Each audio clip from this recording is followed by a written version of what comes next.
करीनाच्या धाडसाची दखल घेत प्रधानमंत्री राष्ट्रीय बाल पुरस्कार जाहीर. 26 डिसेंबर रोजी राष्ट्रपतींच्या हस्ते दिल्लीत होणार गौरव. आग लागलेल्या फ्लॅटमध्ये स्वतःला झोकून देत सिलेंडर बाहेर काढून जय अंबा अपार्टमेंटच्या 70 कुटुंबांचे रक्षण करणाऱ्या करीना थापाच्या धाडसी वृत्तीची दखल घेऊन केंद्रीय महिला व बालविकास मंत्रालयाने प्रधानमंत्री राष्ट्रीय बाल पुरस्कारासाठी तिची निवड केली आहे. येत्या 26 डिसेंबर रोजी राष्ट्रपतींच्या हस्ते राष्ट्रपती भवनात एका शानदार समारंभात तिला या मानाच्या राष्ट्रीय पुरस्काराने गौरवण्यात येणार आहे.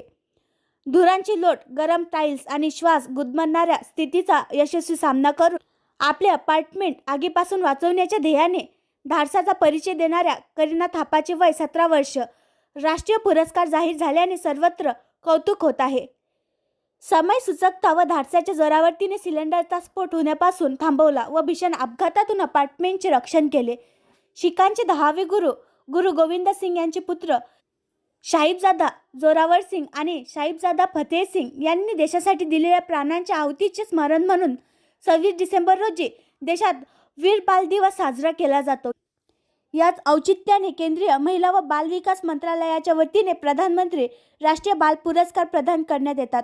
शौर्य, क्रीडा, समाजसेवा, विज्ञान, तंत्रज्ञान, पर्यावरण, कला व संस्कृती आणि संशोधन क्षेत्रामध्ये कर्तृत्वाची छाप सोडणाऱ्या भारतातील मुलामुलींची विविध निष्कर्षांच्या आधारे निवड केली जाते.